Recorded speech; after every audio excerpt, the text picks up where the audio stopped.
Welcome to Give a Heck. I am your host, Dwight Heck, and for much of my life, lived my life in quiet desperation, wondering how I was going to pay the bills, take vacations, save for retirement, and one day wondering if I would get off the hamster wheel of life and have purpose. A life that most of society lives, which takes us to work, then home, then repeat, and pays us hopefully enough just to survive. The harsh truth that most live with more month than money and have no idea how to live life on purpose, not by accident. This ensures the mass majority are living not just financially broke, however emotionally and mentally as well due to financial pressures. In each episode, I will introduce you to thoughts, ideas, and guests that can help you to learn how you too can live life on purpose, not by accident. Good day and welcome to Give a Heck. On today's show, I am honored to welcome back Michele Ogston. Michele is an empowerment and transformational coach. She holds certifications as an intuitive life coach and is certified meditation and mindfulness teacher. She works with her empath and like-minded people to empower them to break the patterns that have been holding them back to create an authentic life filled with purpose and meaning. Her mission is to spread the word that you are just one decision from changing your whole life. She truly believes life is not about being happy all the time, but about learning how to navigate the more challenging times a little easier. After experiencing her own loss to the death of loved ones and a painful divorce, she decided to turn her pain into passion and helps people navigate a life a little easier. In addition to coaching clients one-on-one, Michele is also an executive contributor writer for Brains Magazine. She also runs the Empath Support Group, where she provides a safe place for empaths to find camaraderie so they can learn and share with each other. She also owns Cloud9 Life Coaching in Northern California, where she lives with her husband, children, and fur babies. I'd like to welcome you back to the show, Michele. Thanks so much for agreeing to come on and share with us some of your life journey. Hello. I know, again. Here we are. Ta-da! We're back at it. Just so the listeners know, Michele was obviously, as I mentioned, she's returning guest. She was on episode 26, which was on April 1st, which you can find on all major platforms and on my YouTube channel. So we're going to be touching a little bit on some of the things that we talked about and discussed back in that episode, but this is new and improved information.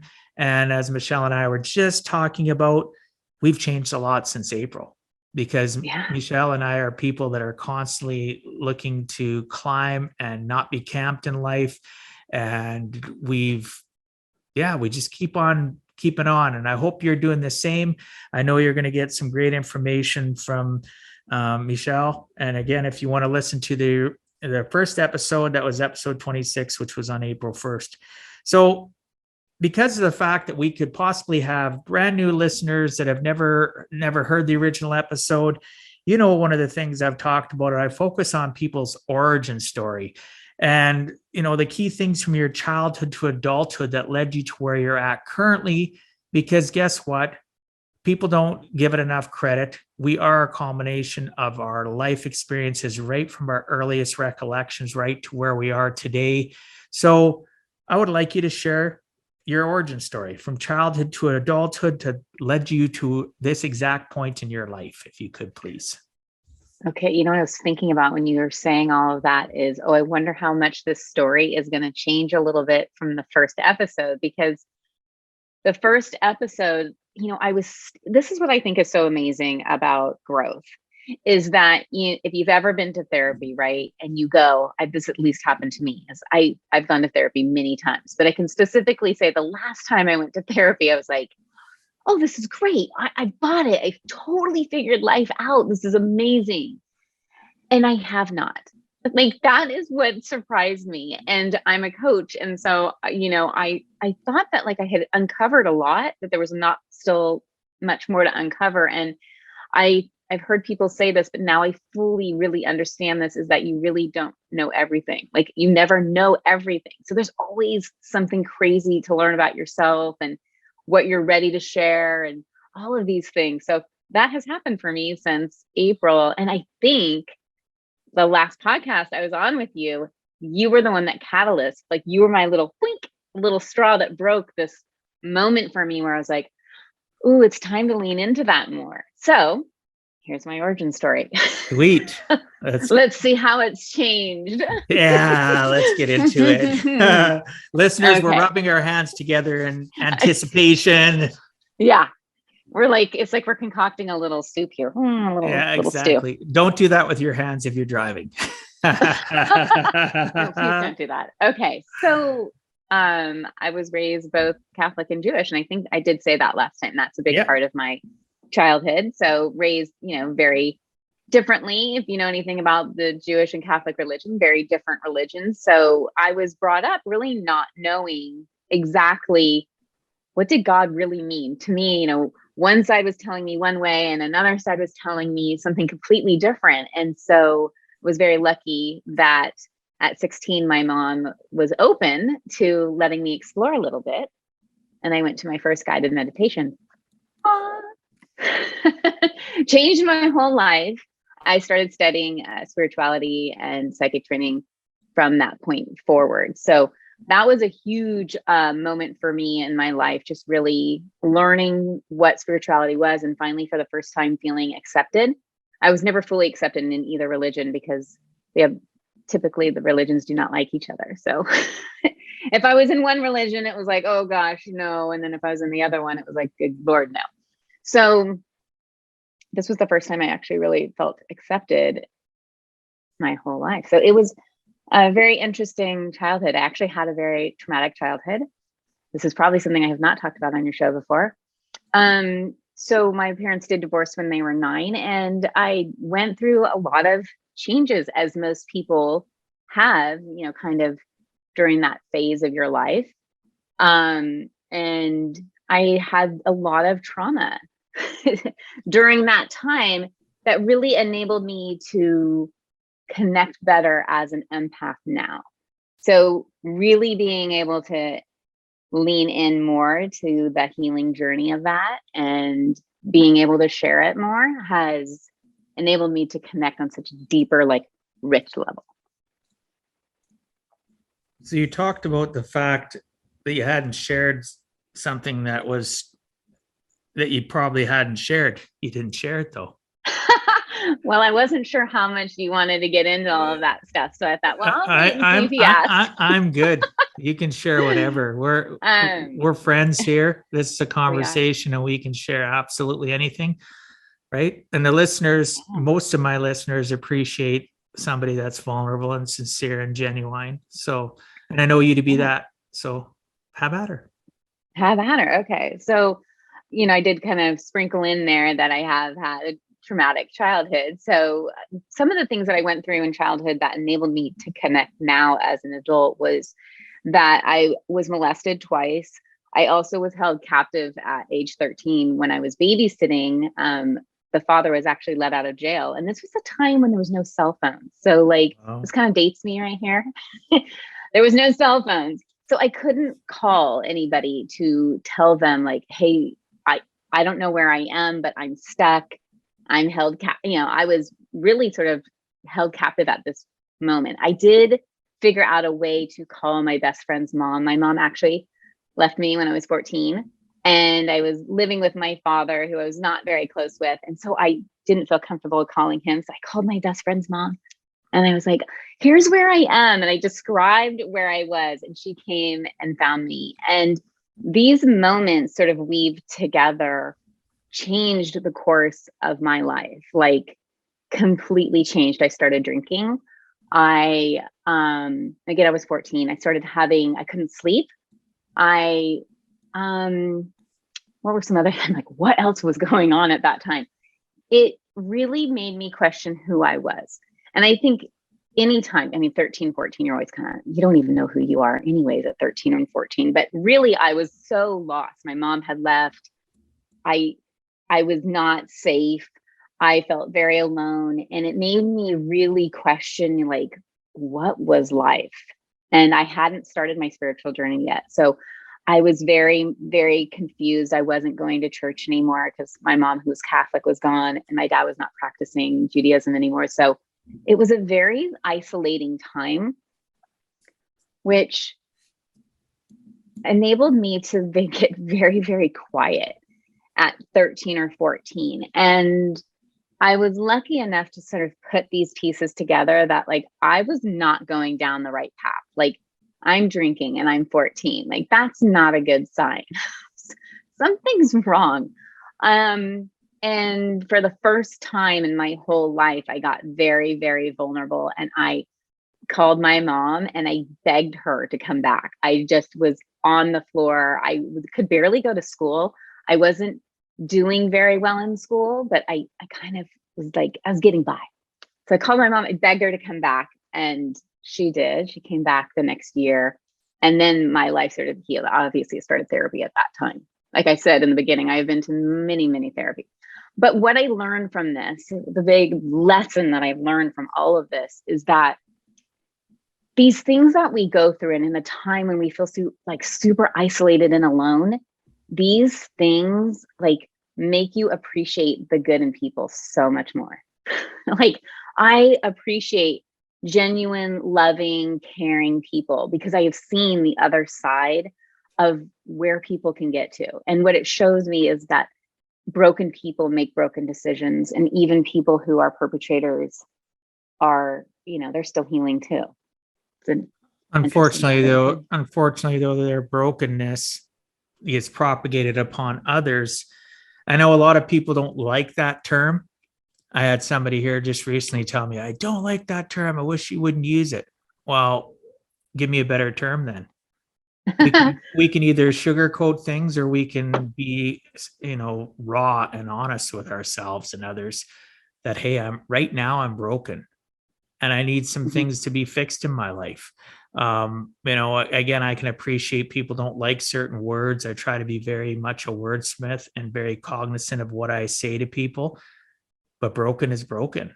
And, you talked about the fact of like some of the things I recall from your origin when we talked the last time, the conflicting thing you talked about in regards to religion, that is something that it tears families apart. I never understood and never will understand how people that are in different faiths or different belief systems get together. Agnostic marrying somebody that's Jewish makes no sense, but it happens. An atheist marrying a Catholic makes no sense, right? When they say that love is deaf, dumb, blind, and stupid sometimes, they aren't kidding. It is, because, I married somebody that, divorced a long time now. I married somebody that was really no faith, decided she was going to do what made me happy, which really I'd never told her. She decided she wanted to become a Catholic. I'm a practicing Catholic, but, I think I've talked about this before. I treat my faith like a smorgasbord, like a buffet. I take what I like, I leave what I don't, and be damned if anybody doesn't like that. I am who I am. My church that I go to, they know exactly what I stand for. My family knows exactly what I stand for. Is everybody happy with it? No. Do I care? Used to, don't anymore, because it isn't about them. It's about me and my journey in life. So, religion, I can see that would have been really tough, the conflict, and, your parents, your mom leaving, right? That had to have been tough. 9 years of age. That's a trauma upon itself. Yeah, she left when I was 13. So I had a few years, after the divorce. They divorced at 9, and then at 13, she remarried and she moved to where he was, and I did not want to go. So I'm an only child. So all my friends were here, and I'm 13. I'm like, I don't want to go. What do they know? Yeah, I know it all. Exactly. I had the whole world figured out. But yes, most traumatic of everything I've been through, that was probably the hardest thing I've ever been through, was my mom not being there. So that was really hard. And you shared, you're very vulnerable about being molested. And, was that was during a period of time when your mom wasn't around and you were just connected to your dad, who wasn't, no, it doesn't sound like he was present. My dad was, in my dad's defense, completely honestly, my dad grew up, his father had scarlet fever when he was really young. And what can happen with scarlet fever, it can actually like fry your brain a little bit. And that's what happened. So my grandfather was in like a mental ward for pretty much my father's whole life. And so my dad struggled being a dad, I think. And, he's a wonderful grandpa. I can tell you that. He's an amazing grandpa. But he definitely struggled being a father. And so with my mom, I lived with my mom, and my mom was dating a man who was inappropriate with me. So it was when I was still with my mom, and nobody believed me. So I was very much like, if you've heard like any of the stories, like the gymnastics stories, the girls in the gymnastics, like that sort of thing of like, I told people, but no one believed me. So what I learned, unfortunately, at a very young age was that my word didn't have weight. And this often happens to people who've been, molested or raped, and they tell people and then they aren't believed. Then they feel like, well, then my voice doesn't matter because I just told you the worst thing ever. Like that was horrible. And you don't think I'm telling the truth, and I can't prove it. Like I can't, there's no scar. I can't, it's literally my word. And so that really I took with me for many, many years and applied it in relationships and failed miserably because I didn't learn how to speak up for myself. It taught me the wrong lesson. And so I had to really learn that what my worth was, and that my words actually had meaning. And it was a very long lesson. Lots of times I had to learn it. Well, and even back then though, you were already an empath, just didn't understand it. So on top of that, your empathy radar is going off, your antenna's picking up everything, and you're feeling your words aren't worth anything, that what you're going through is being discounted. And I've heard that time and time again. There was points and times in my life where I felt the same way and didn't understand as well back then that I was an empath. So I can't even imagine how that affected your relationship with your mom too. Yes, many years of healing. Yeah, many years of healing, and I won't even bother. We are very, very close now. I love my mother to death. My mom is a wonderful person. And, honestly, as parents, I'm a parent. We're really trying to do the best that we can with the information that we have. And I don't even really blame my mom. I just, I love her. And she wouldn't know, because people that do that sort of thing are very they hide it. They're very sneaky about it. So she wouldn't have known. And I think my mom was on her own journey and her own therapy and learning. My mom had also been raped. And so my mom, and was told she shouldn't tell. So there was that like lineage of like, oh, it doesn't really happen. And it took her a long time to be like, oh my gosh, I should have maybe handled the situation different. And that, that took us years to kind of get through and work on. The fact that she showed up every day. And so if anybody's who's listening now, and if you're going through something with your child and you're thinking, oh my God, they're never going to forgive me, or they're never going to love me, I'm telling you, every time you show up, every time it registers, even if you cannot say it. And I'm speaking from experience, that the fact that my mom came back when I cried out for help and was like, I need help, you have to come back. And she showed up. And then from that day forward, my mom has been there for everything that I've been through. And so that helped heal. And I want people to know that don't just give up. Like if we're being brats, don't give up. It's just the pain talking. And then once you get through that mess, on the other side is so much love and gratitude that you stuck through that. So if anybody's listening and going through a hard time with your kid, I'm telling you, on the other side, I'm the kid that came to the other side. Your kid would get there. They'll get there. But if your mom wasn't on her own journey of discovery and healing, that wouldn't have happened. In my experience, I know with my own kids, four of them have gone through, my daughters have gone through what you went through and what your mom went through. And as well, on top of that, they don't have relationships with, except for one of them, with their mom. And part of it is because you have to have a realization as a parent that you need to change and level up and heal. And it could take the rest of your life. But if children don't see that, it's really hard for them to trust and reconnect, in my opinion. Right. So I think the key thing is your mom was on, like you said, her own discovery, her own mission to figure out her own identity and heal. And her coming back obviously is huge, right? That's going to give you confidence that you mattered. And you might not have felt that way prior, but it doesn't matter when you matter. It matters that you someday do matter, right? Sometimes, right? Yeah, absolutely. Sometimes kids don't even interpret the right messages either. I'm not saying that you didn't, but sometimes we don't. We'll think that our parents don't care, and really they care, but they care too much in the wrong ways, or as you mentioned, propagate wrong information from what they learned, and it just goes generational, just like your mom and yourself not really broadcasting what had happened to you. So, thank you for sharing though. That is, oh, you're welcome.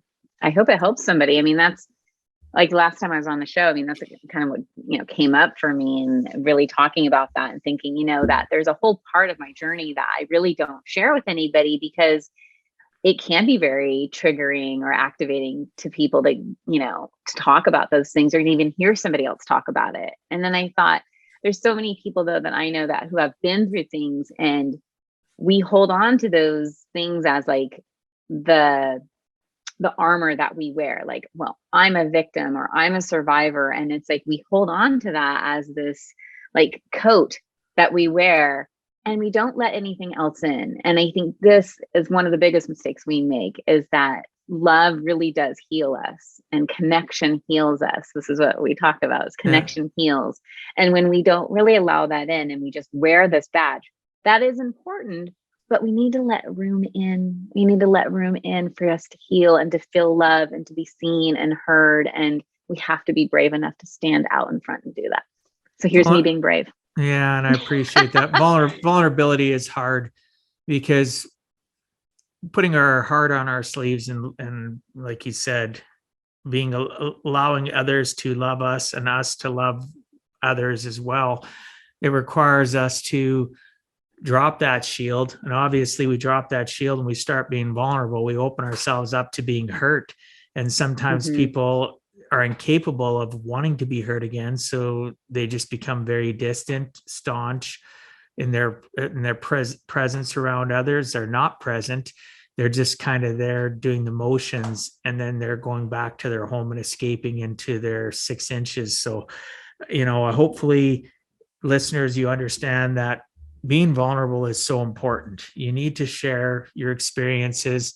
Yes, they can be painful. Yes, you need to be cognizant of who you're sharing it with. You're not going to share it with somebody that's a narcissist. You're going to be careful who you share things with.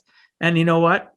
Guess what? Narcissists can change too, right? Yes, but be cognizant of who you share when you're first starting to learn how to be vulnerable.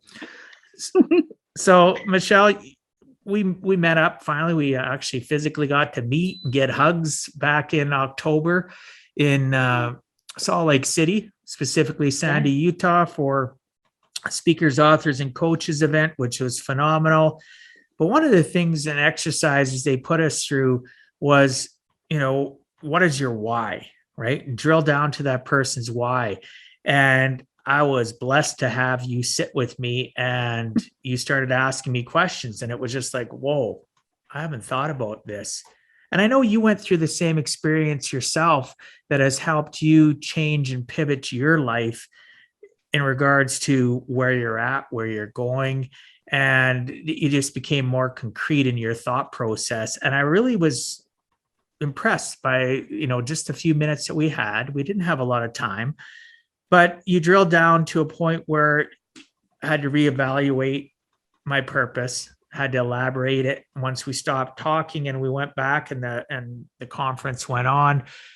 It just resonated with me, and I wanted to discuss that with you. And I mentioned it then because I believe my listeners and people watching need to understand how important our why is in order to get to our purpose and how it's changed your life. So could you do me a favor and take us through that process of what, it doesn't have to be complete detail. We don't need to help every person listening go through it, but touch on what exactly is that process and how did it affect your life?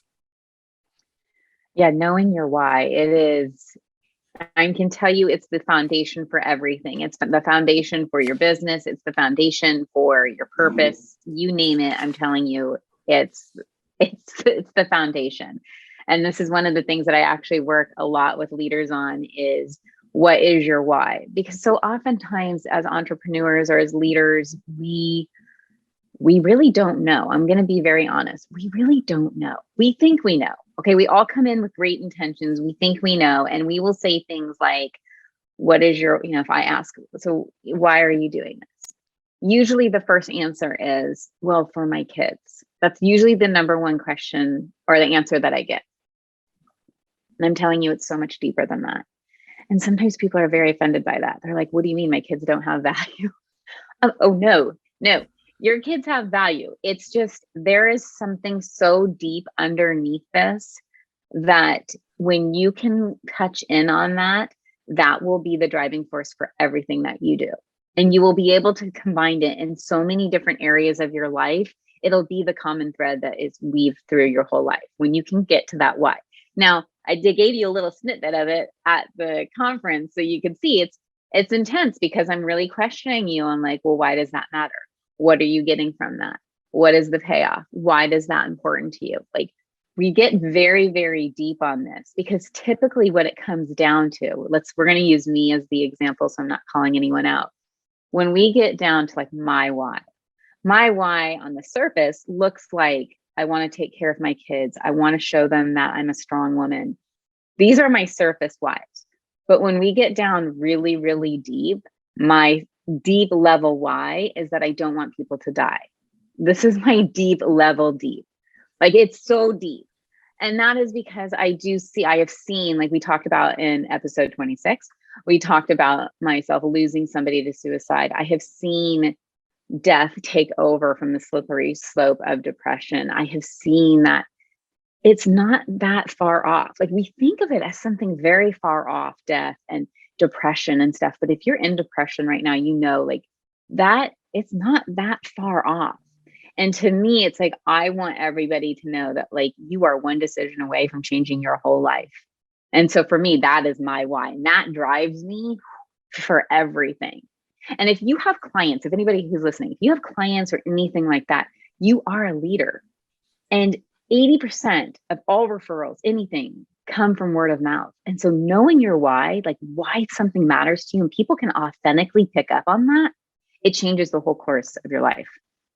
Oh, yeah. It's again, it's impossible to go through the process, but you've touched enough on it that, listeners, you can definitely reach out to Michele and find out exactly what it is this process is and get help with it. Because like you mentioned, your surface why is it's not enough. You're just giving, sometimes it's just a rehearsed response that people have heard from others too, when they automatically say, well, I'm doing this for my kids. I'm doing this for my spouse. I'm doing this for my church. I'm doing this for, it's so much deeper than that. And I appreciate you sharing and using yourself as an example. Where has this gone for you since we last spoke though? How has this helped you? Because I know you, just like myself, have mentors and are getting coached. How has this helped you with your business? Yeah, this provided my own anchor. It really shifted the trajectory of my business. I am a coach, so I work with one-on-one with people and I have a group, and those were really wonderful. I love working with people. I can tell you that for any coach or any therapist, wherever you are, you have to be willing to go as deep as you're willing to go yourself. So you cannot go very deep with clients if you can't get deep yourself. And in the last 6 months, I've gone even deeper into like self-discovery and really being clear about what my mission is and why I'm here and why I was meant to be a coach. And that has enabled me to grow the business in a different way, where I'm really focusing more on not just one-on-one clients, but classes and retreats and taking people to a whole new level with like creating communities within groups, because I believe in connection. And that is what happens when you find your why, is that you find the connection inside, you find the connection within. And what usually happens is we attach on the outside. And so we attach to our kids, we attach to our spouse, we attach to the success. If you had Jeff Lavin on the show, which I think you told me you did, he talks about divorcing the results and marrying the process. Did he talk about this with you? No, we didn't. We talked about a bunch of other things. So great. Okay, well, there you go. You're going to have him back. You have to really, when you know your why, you know that connection within, then you are connected to yourself and you're not attached to others. So that surface why of, well, I'm doing it for my spouse, or I'm going to provide my kids with a great life, is attaching to something that isn't actually concrete for you. And it sounds funny because you love your spouse and you love your children. Like that's huge. But when you can find it within, this changes everything. And you just weave that through your whole life. It shows up in all these other areas. Yeah. Wow. So that's good to know that it's helped you, Yes. Level up. Yeah. Drill down. Level up. And, and some of the notes I had written here too, I had written down, your personal power does not question how or why, it just does. You had mentioned that. Yes. I don't know if you recall, right? Yeah. You are your greatest asset, right? And you need to understand why your message is important to you. So just some of the notes I had jotted down at that event. Again, your message is your mission. Your mission is your message. When you inspire, you're in spirit. I liked that too. I don't know if you remember saying that. Oh, yeah. Right? So yes. So personal power does not question how or why. It just takes action from there and goes. That's from a leader her name's Andy Love. And she's amazing. She's actually, I work with her right now, and she's also changed my life. An amazing woman who understands spirituality and embodiment work on a completely different level. And when she said that to me, I was like, oh my gosh, it does. Your personal power doesn't question how or why. Like when you get in touch with that, it doesn't question how or why. It just takes action. You just go. It's so easy. And the mind makes it messy. The soul is very simple, very, very simple. Yes. So that's, and that's, you just keyed on the fact that somebody you appreciate and admire, their information resonated with you, and it's now changed how you present or how you communicate certain thoughts and ideas. So that's fantastic, because really at the end of the day, we are a combination, and we talked about this earlier. There's no new information. We're regurgitating information, but we're presenting it in a way of that's our emotional state of mind and who we are. And I appreciate that. And, listeners, you definitely need to check out Michele, and check again. We'll make sure that's in the show notes, all the information and how to connect with you. But if you had to give our listeners one last closing message, what would you tell them in regards to giving a heck and never giving up? Never giving up. Never giving up is such a huge part for me in your message, because I think that is the easier choice. I think the easier choice is to give up. So if I had a message for anybody, it is that to never give up, there is always one more day. There's always one more decision. And you hear me say this a lot. You're one decision away from changing your whole life either way. In one trajectory going, more downhill, maybe the other trajectory you're going and you're transforming, you're doing something in a completely different way. And so in that, to lean in, if people are listening right now and they're like, what do you need? Lean into that. What does that mean? Do you need to get a coach? Do you need to get a therapist? Do you need to join a group? Do you need connection? Loneliness is equivalent to smoking 15 cigarettes a day. That to me is insane. Wow. That's just loneliness. I did not know that. Yeah. And if we understand that, if we understand loneliness on a level of like, it has a certain physical detriment to our health, like lean into that and feel like, what do I need? You are one decision away from changing your whole life. That your passion, whatever that is for you, and maybe you're like, I don't know what my passion is. That's okay. You're here for a reason. Your passion has purpose, and figuring that out is really your life's mission. What is your passion? What is your purpose?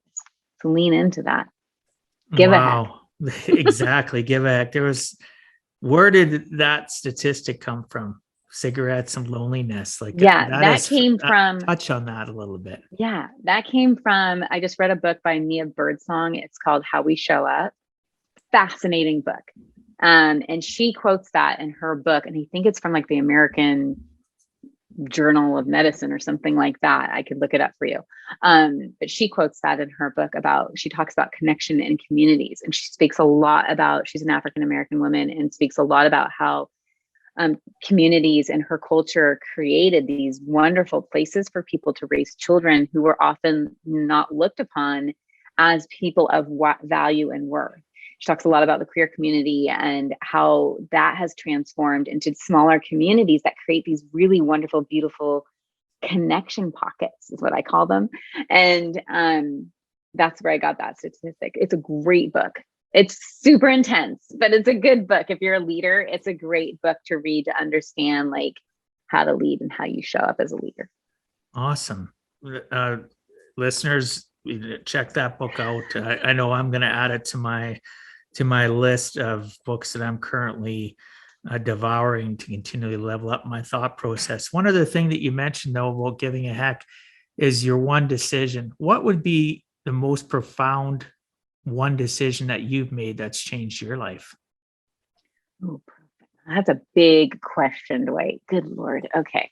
One big decision. Yes. Okay. One big decision that changed my life.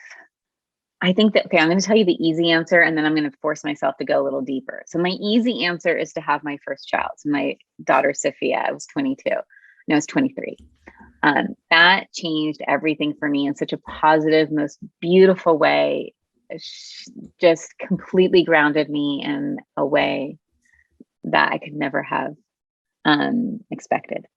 The other, probably more deeper decision would be to learn the power of my voice, learn that my worth, that I was worth more than what I was allowing myself to settle for.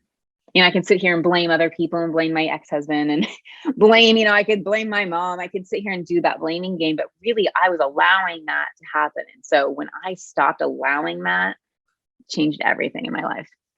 Wow. I appreciate that. So yeah, even myself, those decisions, that one decision, it's hard, right?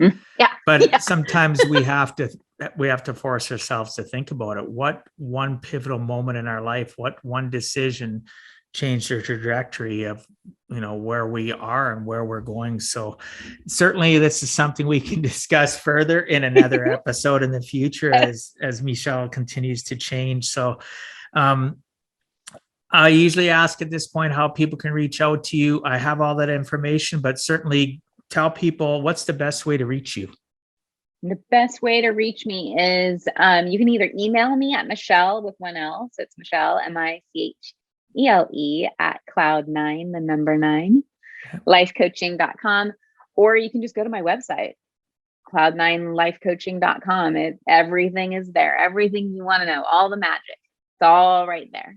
All the magic. I like that because having met you and getting to know you, there is a lot of magic that you bring to the table, and anybody that reaches out to you is going to be you'd be pleasantly surprised how Michele's life can help you continue to move forward in your life if you feel stuck. One of the things we never touched on, and I was going to talk about, and we're going to add that in because we can. How's your group? How is your group going? How's your empath group on Facebook going? Because I don't get to interact as much as I'd like in it, but it's powerful, the things you post and the communications and comments that people put in. How is that going for you? How has that changed your life? My group, I love my group, and I know I'm biased, but I love my group so much.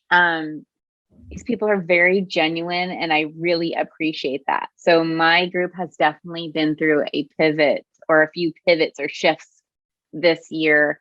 I think with like everybody, right? I mean, just the whole world pivoted at some point, but really for me, because I shifted, the group shifted, and some people were not happy with that shift. And so I had to learn or relearn, right? Like sometimes you have to relearn the lesson.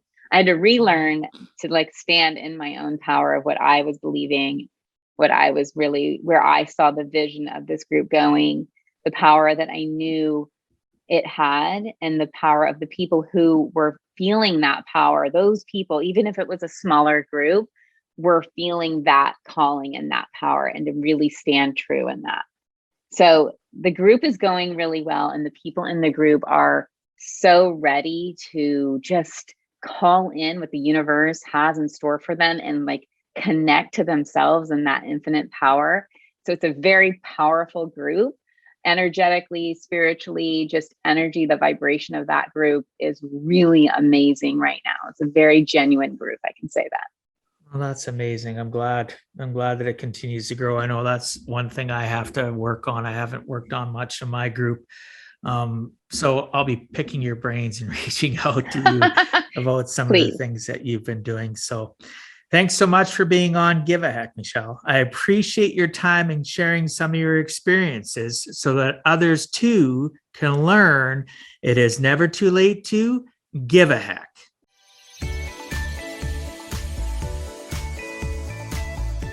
Thank you for taking time out of your day and listening to Give a Heck. If you find value, I'd appreciate you sharing with your friends and family so they too can learn how to live life on purpose, not by accident. So you do not miss the next episode, please subscribe on your favorite podcast platform, and please also post a review. I look forward to reading your comments. This has been Dwight Heck. If you want to check out other podcast episodes or today's show notes, please check out my website, giveaheck.com. And until next time, together let us all strive to give a heck.